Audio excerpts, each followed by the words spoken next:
네, 오늘 성경 말씀은 모든 진리 가운데로라는 제목으로 요한복음 16장 12절에서 14절까지 말씀 제가 먼저 봉독하도록 하겠습니다. 내가 아직도 너에게 이를 것이 많으나 지금은 너희가 감당하지 못하리라. 그러나 진리의 성령이 오시면 그가 너희를 모든 진리 가운데로 인도하시리니 그가 스스로 말하지 않고 오직 들은 것을 말하며 장래일을 너희에게 알리시리라. 그가 내 영광을 나타내리니 내 것을 가지고 너희에게 알리시겠음이라. 아멘. 오늘 말씀은 주님의 다락방 강론 중 성령님에 대해서 5번째로 하시는 말씀입니다. 내가 아버지께 구하겠으니 그가 또 다른 보혜사를 너에게 주사 영원토록 너희와 함께 있게 하리니 그는 진리의 영이라. 이렇게 주님께서 시작하셔서 내가 떠나가는 것이 너에게 유익이라. 내가 떠나가지 아니하면 보혜사가 너에게로 오시지 아니할 것이요 가면 내가 그를 너희에게로 보내리니 그가 와서 죄에 대하여 의에 대하여 심판에 대하여 세상을 책망하시리라. 그리고 오늘 마지막으로 오늘 본문 진리의 성령이 오시면 그가 너희를 모든 진리 가운데로 인도하시리니 이렇게 주님께서 말씀하십니다. 모든 진리, 우리에게 계시되어 밝혀진 진리뿐만 아니라 숨겨져 있는 모든 진리 가운데로 우리를 인도하신다는 말씀입니다. 여러분, 진리의 중요한 속성이 하나 있습니다. 그 진리의 중요한 속성 하나는 바로 진리가 우리를 자유케 한다라는 것입니다. 진리를 알지니 진리가 너희를 자유케 하리라. 여러분, 이 진리는 구원의 복음만이 아닙니다. 이 진리는 어둠 가운데 있는 우리에게 비춰주시는 주님의 모든 위로와 평강과 소망의 빛입니다. 주님이 나의 이 어려움을 아신다라는 진리이고 주님이 또한 나를 지켜주신다라는 진리입니다. 그리고 내가 두려움과 사망의 음침한 골짜기로 다닐지라도 해를 두려워하지 않습니다라는 고백이고, 불안의 음침한 골짜기로 다닐지라도 주께서 나와 함께 하심이라라는 감격스러운 체험이고, 주의 지팡이와 막대기가 나를 안위하시나이다, 이 어려움 속에서 나를 지키시나이다라는 우리의 소망의 선포이기도 합니다. 우리가 두렵고 불안한 현실 가운데 있을 때 그 두려움의 감옥에서 우리를 자유케 하는 힘은 우리가 갇혀있는 옥문을 외부에서 열어주는 것 이전에 우리 마음 안에서 먼저 일어날 수 있습니다. 아니, 먼저 일어나야 합니다. 그래서 우리 심령 안에서 먼저 자유의 선포가 울려 퍼지는 것입니다. 우리 안에서 진리의 영이 이번 코로나 사태의 종료 이전에 먼저 우리를 자유케 하여 주옵소서. 먼저 우리 속사람이 이 어둠의 감옥을 박차고 나오게 하여 주옵시고 자유의 찬가를 부르게 하여 주옵소서. 여러분, 불안은 우리를 좀먹지만 진리는 우리를 오히려 지킵니다. 두려움은 우리를 움츠러들게 만들지만 진리는 우리로 가슴을 펴게 만듭니다. 여러분, 코로나 사태로 인한 경제적 어려움은 우리를 숨막히게 짓누르는 것 사실이지만 여러분, 그 가운데도 진리는 우리로 하여금 버틸 수 있는 힘과 위로와 은혜인 것입니다. 주께서 내 원수의 목전에서 나를 힘들게 하는 원수들이 내 앞에 아직 그대로 있지만 그 원수의 목전에서 내게 상을 차려주시고 기름을 내 머리에 부으셨으니 내 잔이 넘치나이다. 주님, 오늘 예배 가운데 우리 안에 이 진리의 선포가 다 함께 외쳐지게 하여 주옵소서. 다 함께 여호와는 나의 목자시니 우리가 고백하게 하여 주옵시고 우리 영혼이 다시 살아나는 소생하는 은혜 있는 오늘 이 시간 되게 하여 주옵소서. 주님은 우리를 도우시는 보혜사 성령님을 진리의 영으로 제자들에게 말씀하고 계십니다. 하나님의 진리를 밝혀주고 어리석은 우리에게 참빛을 조명해 주시는 분이 바로 성령님이시라는 것입니다. 그러나 주님은 진리의 참빛을 너희에게 지금은 다 보여줄 수 없다.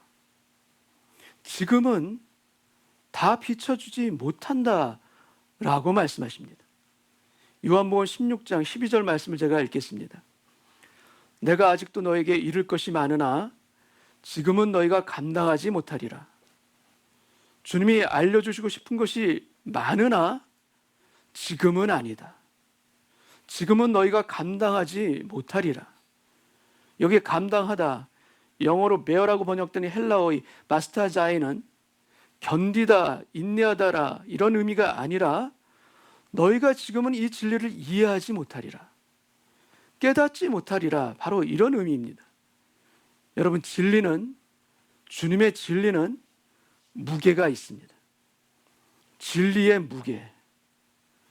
여러분, 우리가 영적인 근력이 없다면 이 진리를 들어 올리기가 벅찹니다. 그래서 영적으로 들어 올릴 수 있을 때까지, 깨닫고 감당할 수 있을 때까지 주님은 때로는 우리에게 침묵하십니다. 그러나 그 침묵은 결코 외면의 침묵이 아니고 방관의 침묵도 아닙니다. 아니, 오히려 우리를 사랑하시기 때문에 기다리시는 침묵입니다. 여러분, 현명한 안과 의사는 눈 수술을 받은 환자에게 바로 강한 빛을 비춰주지 않습니다.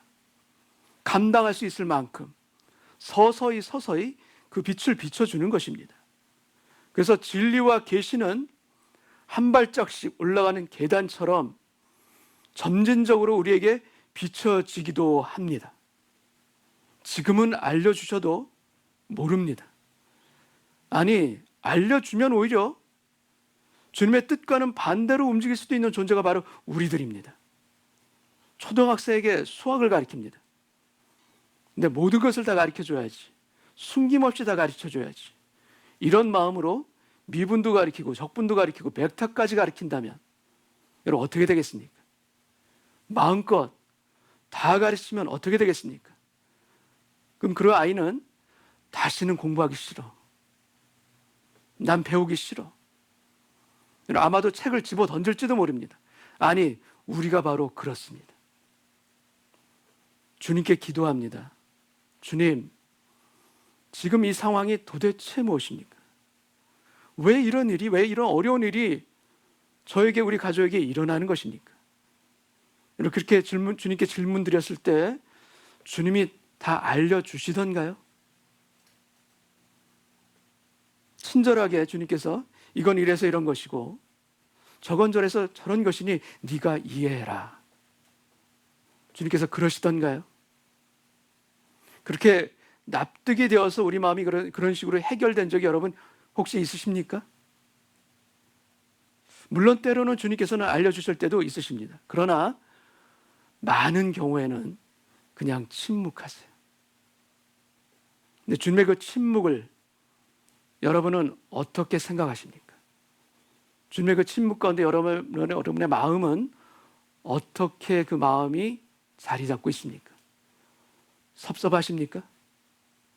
아니면 그냥 체념하며 그냥 넘어가십니까? 뭐 한두 번도 아니고, 의뢰 주님은 나에게 그러셔, 주님은 그렇게 나에게 침묵하는 분이셔, 이런 마음이 혹시 드십니까? 만약 그 주님의 침묵이 아니라면 여러분은 어떻게 하시렵니까?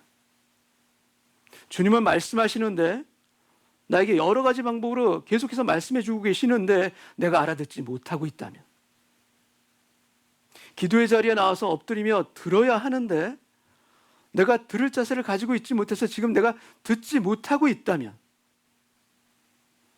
주님이 길을 알려주셔도 우리 마음 안에 도사리고 있는 또 다른 마음이 주님, 저 그거 싫어요, 그거 안 할래요, 그런 마음이 내 안에 단단히 돌처럼 그런 마음이 있다면 여러분은 어떻게 하시렵니까? 그리고 주님의 침묵이 아니라 지금은 내가 감당하지 못하기 때문에 기다려주시는 그런 침묵이라면, 그래서 때가 되면 알려주시는데, 아니 때가 차야 알게 되는데 지금 내가 알려달라고 내가 지금 때를 쓰고 있는 것이라면, 여러분, 우리가 걸어가는 신앙의 길은 결코 납득해서 걸어가는 길이 아닙니다. 만약 이해되어서 납득이 되어서 믿는 하나님이라면 우리의 신앙은 신앙이 아닐 수도 있습니다. 여러분, 신앙은 납득이 아니라 신뢰입니다. 본토 친척 아비의 집을 떠나 갈 바를 알지 못하고 떠났던 아브라함처럼 신뢰입니다. 그에게서 유일한 나침판은 바로 하나님의 약속과 이를 믿고 따르는 그의 하나님에 대한 신뢰입니다. 내가 너로 큰 민족을 이루고 내 이름을 창대하게 하리니 너는 복이 될지라. You'll be a blessing. 여러분, 이 언약을 따라 살아가고 이 언약의 힘으로 인내하고 이 언약으로 마음을 지켜내는 그 아브라함의 그 신뢰, 바로 그 신뢰의 힘인 것입니다. 그에게는 그 어떤 지도도 없습니다. 오직 하나님은 신실하시다, 오직 하나님은 신실하시다라는 이 믿음이 그에게 지도이자 나침판인 것입니다. 그 믿음으로 살아가는 아브라함에게, 여러분, 그런 아브라함에게 실족해 하는 현실들이 일어납니까? 안 일어납니까? 그에게도 여전히 일어납니다. 계속해서 실족해 하는 일들은 그에게도 계속해서 일어나는 것입니다. 그래서 아브라함이 고백합니다. 나는 자식이 없사오니 나의 상속자는 이 다메섹 사람 엘리에셀이니이다. 그에게 상속자가 되게 하시는 게 낫지 않겠습니까, 하나님? 오랫동안 기다렸는데 아무 일도 일어나지 않아 그 마음이 체념이 되고 흔들리는 그 아브라함의 그 모습, 우리와 크게 다르지 않습니다. 근데 이렇게 믿음이 흔들릴 때 하나님은 아브라함에게 찾아오십니다. 찾아오셔서 그에게 다시 하나님을 믿고 신뢰할 수 있도록 그를 도우시는 아버지 하나님. 내 몸에서 날짜가 내 상속자가 되리라. 하나님은 그에게 다시 한번 언약을 컨펌해 주시고 나서 한 가지 일을 그에게 또 하십니다. 아브라함을 이끌고 밖으로 나가십니다. 그리고 하늘을 우러러 보라 하시면서 뭇별을 보라. 너는 저 별을 셀 수 있나 보라. 내 자손이 이와 같으리라. 여러분, 별을 셀 수 있나 보라. 너를 향한, 아니 우리를 향한 하나님의 생각과 계획이 이와 같으리라. 여러분, 믿으십니까? 아브라함에게 역사하셨듯이 우리에게도 동일하게 하나님께서는 역사하시며 우리로 하여금 뭇별을 보라 말씀하시고 계신 줄 믿습니다. 여러분, 12절 말씀 영어 번역을 다시 보면 I still have many things to say to you 이렇게 되어 있습니다. 나는 아직도 너를 위해 해주고 싶은 말이 많다. 너를 위한 나의 생각은 뭇별처럼, 수많은 별처럼 많다라는 것입니다. Still many things. 이것이 바로 아버지 하나님의 우리를 향한 뜻이자 우리를 향한 계획이자 생각이신 줄로 믿습니다. 시편 139편 17절 말씀을 제가 읽겠습니다. 하나님이여, 주의 생각이 내게 어찌 그리 보배로우신지요. 그 수가 어찌 그리 많은지요. 내가 세려고 할지라도 그 수가 모래보다 많도소이다. 하나님의 뜻을 아는 것은 어떤 타겟처럼 관역을 명중시키는 것이 아니라 그것이 나아가는 과정이 아닌가 싶습니다. 주님은 점진적으로 우리에게 계시해 주시고 한 단계씩 한 단계씩 우리를 인도해 가십니다. 그래서 어제 주신 것을 오늘 확증해 주시고 오늘 확증해 주신 것을 통해서 내일을 차곡차곡 쌓아갈 수 있도록 인도해 가시는 목자, 그분이 우리 주님이십니다. 욥기 14장 7절 9절 말씀을 제가 읽겠습니다. 나무는 희망이 있나니 찍힐지라도, 나무가 찍힐지라도 다시 움이 나서 연한 가지가 끊이지 아니하며 그 뿌리가 땅에서 늙고 줄기가 흙에서 죽을지라도, 그 뿌리가 죽을지라도 물기운에 움이 돋고 가지가 뻗어서 새로 심은 것과 같거니와. 여러분, 고난 속에 있는 욥이, 이해할 수 없는 아픔 속에 있는 욥이 이 고백을 합니다.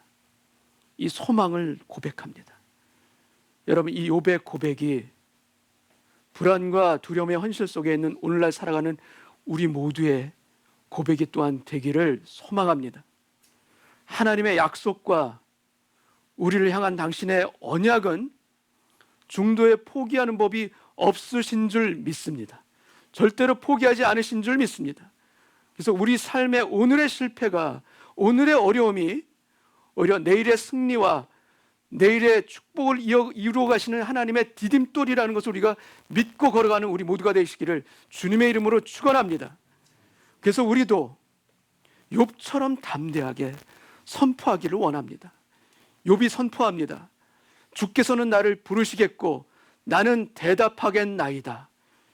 욥기 14장에서 욥이 나는 대답하겠나이다 선포합니다. 나는 나의 모든 고난의 날 동안을 참으면서 풀려나기를 기다리겠나이다. 바로 이것이 욥의 고백입니다. 성경에 적혀있는 욥의 고백입니다. 나는 나의 모든 고난의 날 동안을 참으면서 풀려나기를 기다리겠나이다. 이 고백이 우리에게도 동일하게 오늘 예배 가운데 울려 퍼지기를 원합니다. 여러분, 주님은 제자들에게 지금은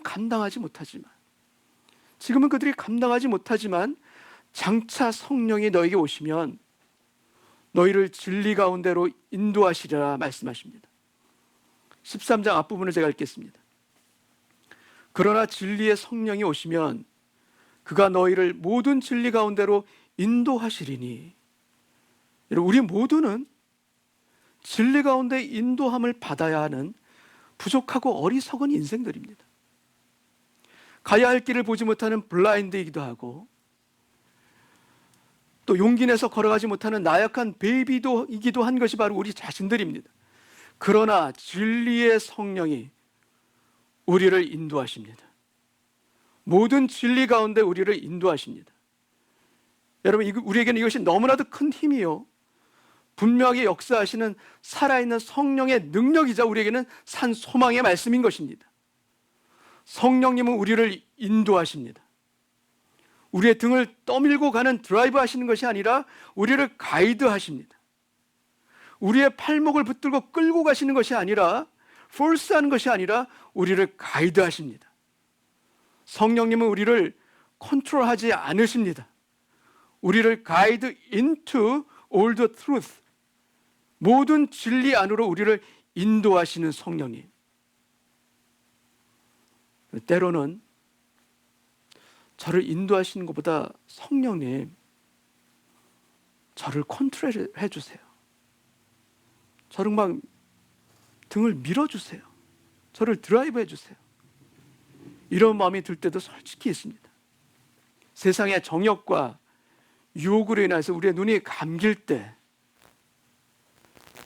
나른함과 게으름으로 인해서 좀 더 쉬자, 좀 더 자자 우리가 드러누워 있을 때 성령님, 저를 그냥 끌고 가주세요. 제 힘으로는 도저히 온전히 살 수가 없습니다. 성령님, 저를 컨트롤해 주세요. 그러나 성령님은 명령하고 지시하는 것이 아니라 우리를 인도하십니다. 우리를 인격적으로 가이드하십니다. 모든 진리 가운데로 우리를 인도하십니다. 그래서 진리와 비진리를 구별케 하시고 깨끗한 것과 더러운 것을 깨닫게 하시고 지혜로운 것과 어리석은 것을 나누게 하시고 가야 할 길과 가지 말아야 할 길을 우리에게 알려주십니다. 그렇게 우리를 인도해 가십니다. 그러나 그 인도하심에 따르는 그 선택은 우리의 몫입니다. 성령님 우리를 인도하시지만 선택과 결정은 우리의 책임입니다. 선택과 순종은 우리가 담당해야 할 우리의 책임인 것입니다. 그래서 성령님은 인도하시고 우리는 결정합니다. 우리가 바라기는 성령님의 인도하심에 순종으로 따르는 삶이 되게 하여 주옵소서. 그 성령님의 인도하심을 센스할 수 있는 영적인 더듬이와 지혜를 우리에게 주시고 더불어서 순종으로 결단할 수 있는 용기도 우리에게 더하여 주옵소서. 그리하여 베드로 사도의 권면처럼 그러므로 사랑하는 자들아, 너희가 이것을 미리 알았은즉 무법한 자들의 미혹에 이끌려 너희가 굳센 데서 떨어질까 삼가라. 그리고 베드로후서 3장 18절, 오직 우리 주 곧 구주 예수 그리스도의 은혜와 그를 아는 지식에서 너희는 자라가라. 여러분, 참된 지혜와 은혜 안에서 우리가 자라가게 된다면 우리의 발목을 붙잡는 과거에서 풀려나게 될 것이요, 우리를 염려케 하는 미래의 불안과 낭망도 점차 힘을 잃게 됨을 믿습니다. 성령님의 인도하심은 우리에게 살아있는 능력임을 믿습니다. 여러분, 살아있는 것은 성장하게 되어 있습니다. 우리 안에 생명의 씨앗이 심겨져 있기 때문에, 그 생명의 씨앗인 말씀이 우리 안에 살아있기 때문에 우리 안에서 또한 자라나게 하실 줄도 믿습니다. 그것이 자라남으로 말미암아 우리가 변해가는 것도 또한 믿습니다. 여러분, 예수님은 제자들에게 보혜사 성령이 모든 진리 가운데 너희를 인도하시리라 이렇게 계시해 주시고, 그 성령님이 오셔서 나타내시는 것은 바로 성부 하나님과 성자 예수님의 영광이라는 것을 또한 말씀하고 계십니다. 14절 말씀을 제가 읽겠습니다. 그가 내 영광을 나타내리니 내 것을 가지고 너희에게 알리시겠음이라. 주님은 성령님을 우리에게 보내시고 성령님은 주님의 영광을 드러나게 하십니다. 그런데 무엇을 통해서 주님의 영광을 나타나게 하실까? 무엇을 통해서 나타나게 하시는가? 바로 우리들입니다. 바로 믿는 우리들을 통해서 성령님은 주님의 영광, 하나님의 영광을 드러나게 하시기를 원하십니다. 예수 믿는 우리 성도 한 사람 한 사람을 통해, 그리고 교회를 통해 당신의 영광을 드러내기 원하십니다. 부족하지만, 연약하지만, 여전히 죄를 끊어내지 못해 우리가 가슴치는 우리이지만 그런 우리를 통해서 영광 받으시기를 기뻐하십니다. 이번 코로나 사태로 인해 한국을 비롯한 온 세계가 지금 전쟁터입니다. 전쟁터가 돼버렸습니다. 근데 이러한 전쟁터 가운데 피어나는 작은 감동들이 있습니다. 근데 작지만 오히려 결코 작지 않은 그런 감동들입니다. 지난 11일 우리 한국의 코로나 최대 피해 지역인 대구 현지로 달려가 일하는 한 간호사를 유재석 씨가 인터뷰를 합니다. 가족들의 만류에도 자진해서 대구로 달려간 분입니다. 사심 없이 간다고 했습니다. 그리고 제가 먼저 앞장서서 제가 먼저 가야죠, 이렇게 얘기합니다. 그때 유재석 씨의 눈이 벌개집니다. 그리고 그분이 저는 여기서 잘 지내고 있습니다. 저는 괜찮습니다. 근데 대화를 하던 중에 유재석 씨가 눈물을 말칵 쏟고 맙니다. 자꾸 괜찮다고 하시는데 그 마음이 앞에서 눈물을 쏟은 것입니다. 근데 그분이 또 얘기합니다. 왜 그리 우세요? 저는 괜찮습니다. 저는 괜찮습니다. 여러분, 보는 우리도 한없이 미안하고 가슴이 뜨거워집니다. 사람 눈에 보이지 않는 곳에서 이 코로나를 막기 위해 스스로 고립을 선택한 사람들도 있습니다. 창원 음식 폐기물 처리장에서 근무하는 바로 직원들입니다. 이들은 아주 고도로 훈련받은 전문 인력이기 때문에 다른 사람으로 대체할 수가 없답니다. 그래서 만약 그 중에 한 사람이라도 코로나에 걸리면 그 도시 전체가 음식물 쓰레기로 넘쳐나는 최악의 사태가 일어날 수도 있기 때문에 그들은 자발적으로 회의해서 13명을 자발적으로 뽑아 이 사태가 종료될 때까지 외부 출입을 전혀 하지 않고 그 안에서 합숙하며 지내기로 스스로 고립하기로 선택한 사람들입니다. 며칠 전 우연히 보게 된 사진 하나가 있습니다. 이마에 마스크 자국이 나 있는 한 간호사입니다. 그 위에 제목이 있습니다. 왠지 넌 거기 있을 것 같았다라는 제목입니다. 국립마산병원에 배치된 간호사 정환솔 씨 사진입니다. 근데 이 간호사가 아버지가 걱정하실까봐 거기에 지원한 사실을 알리지 않았답니다. 근데 뒤늦게 알게 된 아버지가 딸에게 얘기합니다. 왠지 넌 거기 있을 것 같았다. 힘내라 우리 딸.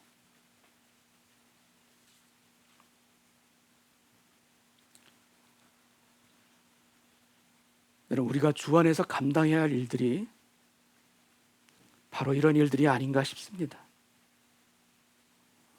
우리가 어떤 대단한 일들을 하고 멋진 성공을 해야 하나님께 영광을 받으시는 것 결코 아닙니다. 깨끗하게 그리고 정직하게 살려고 애쓰는 것,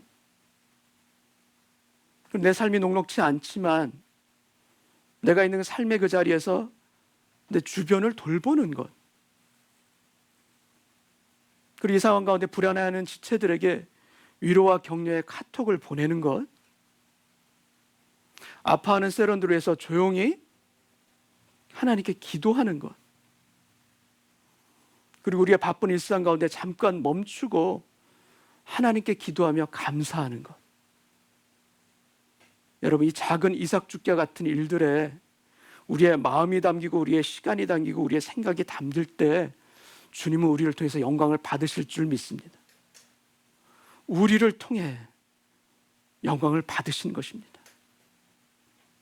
저는 괜찮습니다. 저는 이곳에서 잘 지내고 있습니다.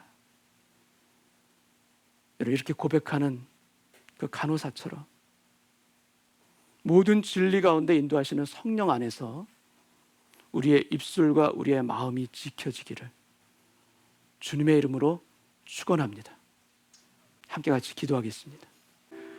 아버지 하나님, 하나님께서 우리의 마음들을 오늘 주장하여 주옵소서. 성령님, 내 안에 내주하시는 성령께서 닫혀있고 어두운 우리 마음 가운데 빛으로 찾아와 주옵시고, 주님 하늘을 향하여서 우리의 마음의 창문을 활짝 열 수 있는 오늘 이 예배 되게 하여 주옵소서. 우리의 가정에서 주님, 나 혼자서라도 주님을 예배하길 원합니다. 주님을 또 뜨겁게 부르짖기를 원합니다. 그래야 우리 안에 성령의 힘으로 그 말씀의 능력으로 다시 한번 소생되어지는 에스겔 굴작의 그 은혜와 역사가 저의 마음 안에서 먼저 일어나게 하여 주옵시고, 그 소생의 능력으로 주님 나의 가족을 살리게 하여 주옵시고, 우리의 어려워하는 이웃들을 위해서 중보할 수 있는 그 중보의 기도에 우리가 또한 하나님 앞에 엎드리게 하여 주시사, 이 어려움의 때, 이 어둠의 때 주님의 빛이 되게 하여 주옵소서. 주님의 능력을 담고 하나님께 엎드리고 기도하는 우리 모든 은혜의 교회 성도님들 되게 하여 주시사, 주님, 오늘 예배가, 가정에서 드리는 오늘 이 예배가 지성소의 예배가 되게 하여 주옵시고, 살아나는 예배가 되게 하여 주옵시고, 하나님 안에서 하나 되는 은혜와 축복의 예배가 되게 하여 주옵소서. 감사와 찬송을 아버지 하나님께 올려드리오며 예수님의 이름으로 기도하옵나이다. 아멘.